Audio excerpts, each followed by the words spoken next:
तो स्वामी जी एक और विषय में शामिल कर लेती हूँ। कुदरत इम्तिहान लेती है और इसका समाधान भी फिर खुद ही देती है। आज स्टूडियो में हम बहुत सारे बाबू गोशा लेकर आए, ज्योत्सना को भी दिया, अमित को भी दिया, बस ये कहा है शो के बाद खाना है। तो स्वामी जी सीजनल फल जो है अकेला कई रोगों के लिए रामबाण होता है। ये त्रिदोष कैसे बैलेंस करता है, इम्यूनिटी कैसे बढ़ाता है, वजन भी कंट्रोल करता है, शुगर भी कंट्रोल करता है। तो स्वामी जी जहां बारिश के मौसम में लोग ये कहते हैं कि खूब खा खा के वजन बढ़ने लगता है तो किसी का डाइजेशन बिगड़ने लगता है, लेकिन एक बाबू गोशा त्रिदोष को बैलेंस कर देता है। कौन कौन से ऐसे मौसमी फल हैं स्वामी जी जिन्हें खाने की जरूरत है? अब देखो मैं बताता हूँ। अनार तो 12 महीने खा लो, उससे तो liver, kidney, lung, heart, brain, पूरा पाचन तंत्र अच्छा होता है।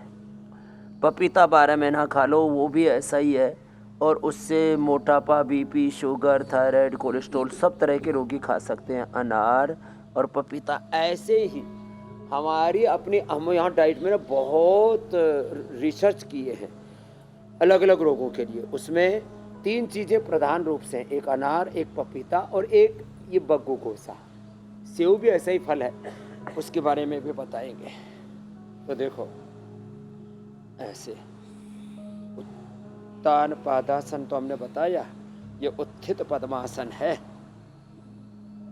इसको करने से ना पेनक्रियाज पूरा एक्टिवेट हो जाता है ना, और जो इतना भी ना कर पाए तो ये कर ले। तो बग्गू गोसा हम टनों की मात्रा में मंगाते हैं, कई ट्रक आते हैं महीने भर में, तो शायद कहीं 50-100 ट्रक ना आ जाते हो हमारे यहाँ बग्गू गोसा।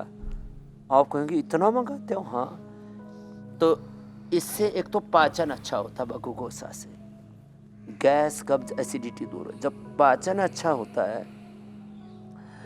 तो लीवर और आंतें जब अच्छा काम करती हैं तो फिर किडनी के ऊपर प्रेशर लोड कम हो जाता है, हार्ट पर लोड कम हो जाता है, दिमाग ठीक से काम करता है, तो वाइटल ऑर्गन अच्छे हो गए आपके। पाचन तंत्र के अच्छे होने से आपको वात नहीं बढ़ेगा।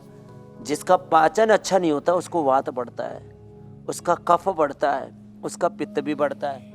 अब जब पाचन अच्छा रहता है, आप देखो, आपको जब सर्दी जुकाम बुखार होता है ना, तब आपकी भूख बंद हो जाती है, गले में खरपन होने लगती है। पाचन गड़बड़ होगा तब आपको का वात दोष बढ़ेगा, कफ दोष बढ़ेगा।